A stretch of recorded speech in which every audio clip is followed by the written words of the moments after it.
prier selon la volonté de Dieu. Et ce matin, Dieu m'a mis ce message dans mon cœur. Être sûr comme tu pries Dieu et que tu es dans la volonté de Dieu. Est-ce que c'est la bonne prière que tu adresses à Dieu? Est-ce que tu n'as rien, il n'y a pas de gêne et qui empêche la bénédiction de prier comme tu pries Dieu? Est-ce que tu es dans la direction de Dieu, on va dire? Alors ce matin, je voudrais qu'on médite cette parole de Dieu ce matin. Amen. Comment être sûr de prier selon la volonté de Dieu? Amen. Amen. Que Dieu soit glorifié. Écoutez qu'est-ce qu'il est dit ici. Prier avec une motivation juste. C'est ça le chrétien aujourd'hui. Prier avec une motivation juste.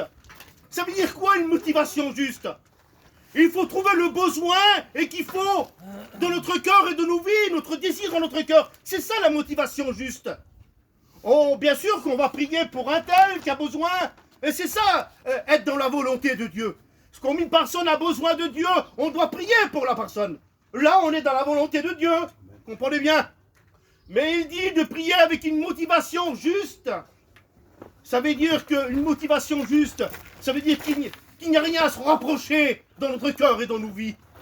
Il y a rien qui se rapproche de nous. C'est-à-dire, on prie pour quelqu'un, mais on a besoin aussi, nous. Comprenez bien? Et regardez qu'est-ce qu'il dit dans la parole de Dieu. Une motivation juste. Et les motivations égoïstes ne seront jamais bénies par Dieu.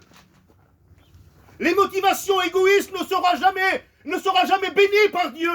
Quand nous prenez bien, quand vous priez Dieu, quand vous adorez Dieu, que vous demandez quelque chose à Dieu, en espérant de le recevoir, bien sûr que je vais le recevoir, Seigneur, je te le demande.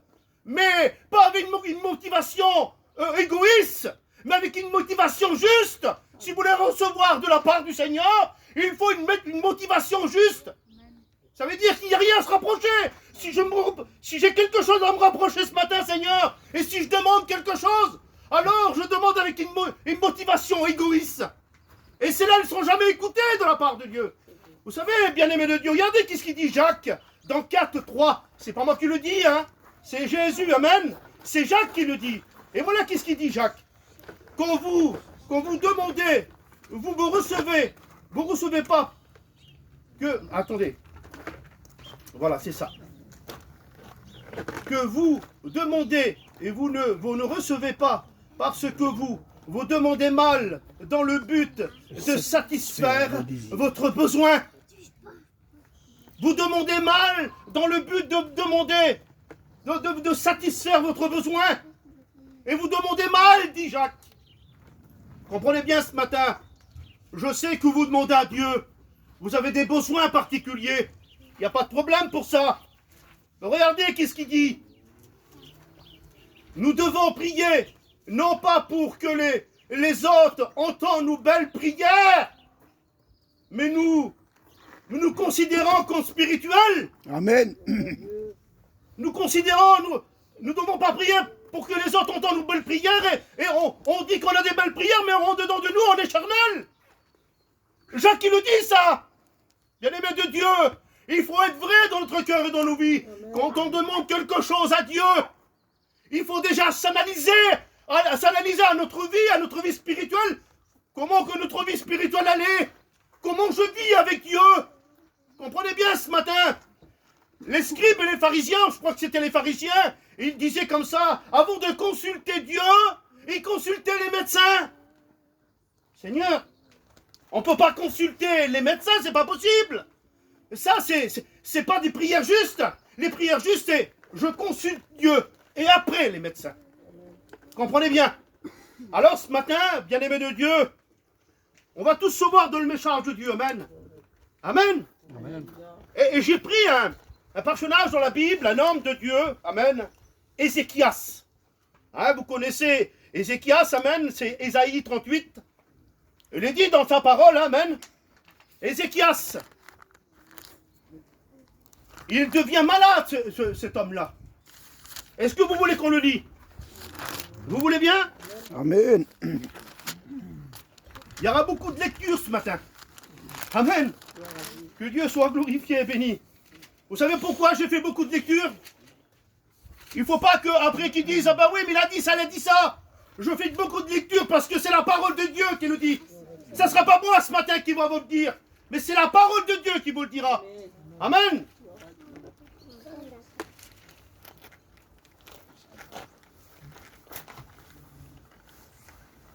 C'est vrai que deux fois, Seigneur, comme on est dans le problème, dans les difficultés, et c'est normal qu'on se met à part. Nous sommes dans le souci, dans la maladie, c'est normal qu'on demande à Dieu. Comprenez bien.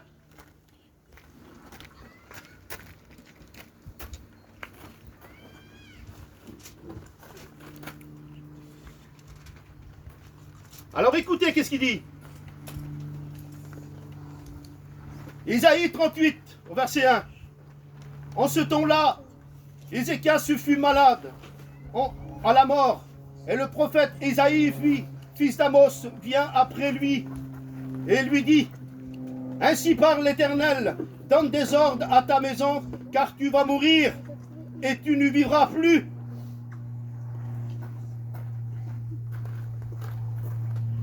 Tu ne vivras plus. Et tu ne vivras plus. L'Éternel, il tourna son visage contre le mur, dit la parole de Dieu. Là, on voit que Ézéchias, il est là, et puis il y a le prophète Isaïe qui vient, et lui avertir une parole dure, une parole difficile pour Ézéchias. Pour Ézéchias. Lui, qu'il marche intègre et droit, craignant Dieu.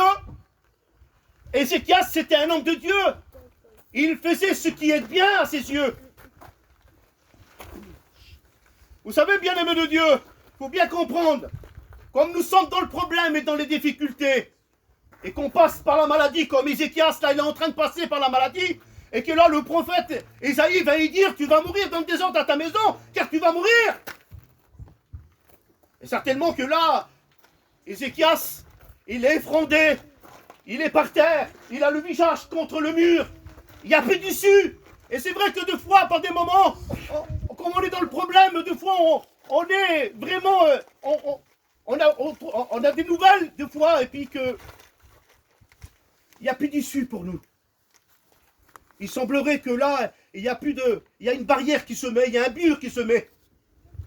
Pour Ézéchias, certainement qu'il est là, et puis pour les autres, il n'y a plus d'issue, il n'y a plus de possibilité pour lui. Et laissez-moi vous dire, regardez qu'est-ce qu'il dit Ézéchias, comme il est dans le problème et dans les difficultés. Bien-aimé de Dieu, il faut bien comprendre ce matin. Je voudrais tout simplement lire la prière d'Ézéchias. Est-ce que vous voulez? Amen. Vous voulez l'entendre, la prière d'Ézéchias? Amen. Et c'est ça qui m'a amené et qui m'intéresse ce matin. Amen. Et c'est la parole de Dieu. Amen.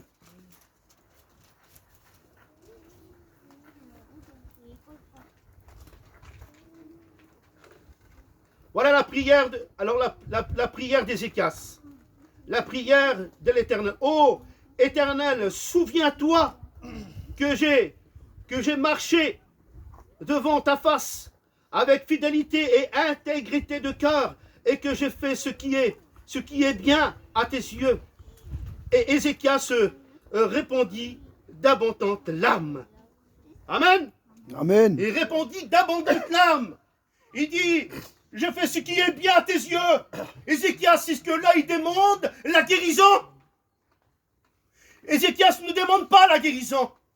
Ézéchias, là, il dit que j'ai marché avec fidélité et intégrité de cœur, et je fais ce qui est bien à tes yeux. Pourquoi que tu m'afflichas? C'est moi qui le dis là, parce que là, il ne le dit pas Ézéchias, mais en un mot, il dit ça là. J'ai fait le bien, Est-ce que j'ai péché contre le ciel, contre toi, Éternel, pour que tu m'affliges tout ça? Et là, il prie en un mot dans son cœur, et là, il pleure d'abondance larmes. Et voilà, la prière d'Ézéchias fut entendue. Ce n'était pas une prière égoïste. Moïse, c'était pas une prière égoïste. C'était une prière juste. Amen. Et c'est ça que Dieu veut entendre ce matin. Ce n'est pas des prières égoïstes. Je sais que vous n'en avez pas des prières égoïstes. Mais ce matin, vous avez des prières justes. Et si vous voulez être écouté de la part du Seigneur, Alors il faut quoi? Il faut des prières justes. Amen. Amen. Amen. Amen. Que Dieu soit glorifié. Est-ce qu'il avait quelque chose à se rapprocher, Ézéchias, là? Je ne pense pas. Il n'avait rien à se rapprocher. Vous savez pourquoi? Parce que moi, je vois que là, il dit qu'il est intègre. Et vous savez qu'est-ce que ça veut dire le mot intègre? Ça veut dire droit, sans reproche. Et ce matin, peut-être que tu as des choses qui sont reprochées ce matin. Et puis tu dis dans ton cœur, Seigneur, est-ce que je suis sans reproche ce matin? Est-ce que je suis intègre et juste et droit comme Ézéchias? Peut-être que tu dis, Seigneur, non, peut-être que je ne suis pas comme Ézéchias. Et ce matin, Seigneur, je reprends mon âme. Et puis là, Ézéchias, il est en train de reprendre son âme. Il pleure d'abondantes larmes. Et ce matin, peut-être que tu dis de Seigneur, je te demande pardon ce matin. Je ne veux pas donner une prière égoïste, mais une prière juste ce matin, Seigneur. Comprenez bien? Et puis regardez un peu plus loin, qu'est-ce qu'il dit? Il dit, puis la parole de l'Éternel fut adressée à Ésaïe en ces mots. Va et dis à Ézéchias, ainsi parle l'Éternel, le Dieu de David, dans le Père, j'ai entendu sa prière, j'ai vu ses larmes. Bien-aimé de Dieu, il a vu ses larmes, il a vu sa tristesse qu'il avait dans son cœur. Laisse-moi te dire que ce matin, Dieu peut voir tes larmes, il peut voir ta souffrance dans ton cœur. Ézéchias, il était là, il souffrait dans son cœur. Certainement que là, il répondait son âme devant Dieu, en disant, est-ce que j'ai fait une faute, Seigneur? Est-ce que j'ai fait quelque chose et qui t'a déplu, Sauveur? Alors, il répondit quand même. Il répondit certainement qu'il a dû demander pardon à quelque part. Il répondit d'abondantes larmes. Et puis bien sûr que là, et voici, j'ajouterai 15 années à ta vie. Quelle beauté, Seigneur. Et là, moi, je vois que Ézéchias fut exaucé. Amen. Amen.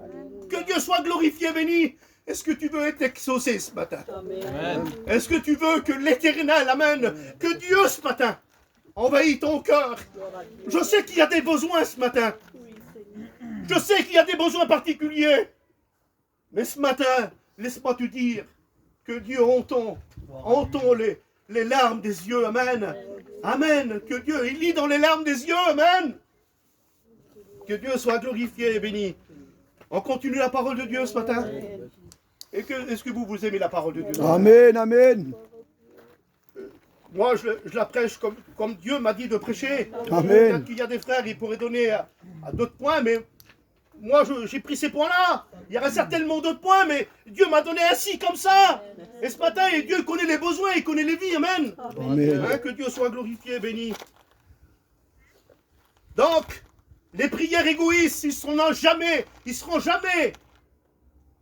bénis. Comprenez bien, jamais écoutés. C'est les prières justes. Amen. Amen. Amen. Et qu'est-ce qu'il dit la parole de Dieu? Il dit, si la bénédiction tarde, attends-la. Car certainement elle viendra. Elle viendra sans terme. Alors peut-être que ça demande du temps. Et on va voir dans la parole de Dieu, il y a une femme dans la Bible. Certainement qu'elle a demandé quelque temps. Mais elle a tellement prié, cette femme-là. Et cette femme-là, c'est Anne. Anne, cette femme, Seigneur. C'était une femme qui aimait Dieu et qui travaillait pour Dieu. Est-ce que vous voulez qu'on y va? Amen. Amen. Que Dieu soit glorifié, béni. Je suis béni de la part de Dieu ce matin. Amen. Le message par lui-même, amen. Ce matin, j'ai dit qu'il y aura beaucoup de lectures. C'est ainsi ce matin, amen. Hein, que Dieu soit glorifié, béni. Anne, c'est 1 Samuel. Et bien sûr, après, il y a une panoplie de textes, bien sûr. Hein, ça va de 8 jusqu'à 19. Hein. Donc, on fait cette lecture. Amen. Amen. Nous savons que si la bénédiction tarde, attends-la, car certainement elle viendra sans terme. Anne avait un désir dans son cœur. C'était d'avoir un enfant. Mais, laissez-moi vous dire qu'il y a des prières qui sont écoutées. Et des prières que Dieu exauce. Et des prières que Dieu ne exauce pas encore. Ça ne veut pas dire qu'il va pas le faire.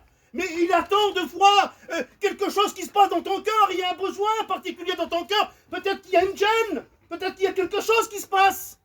Et Dieu attend de toi beaucoup plus.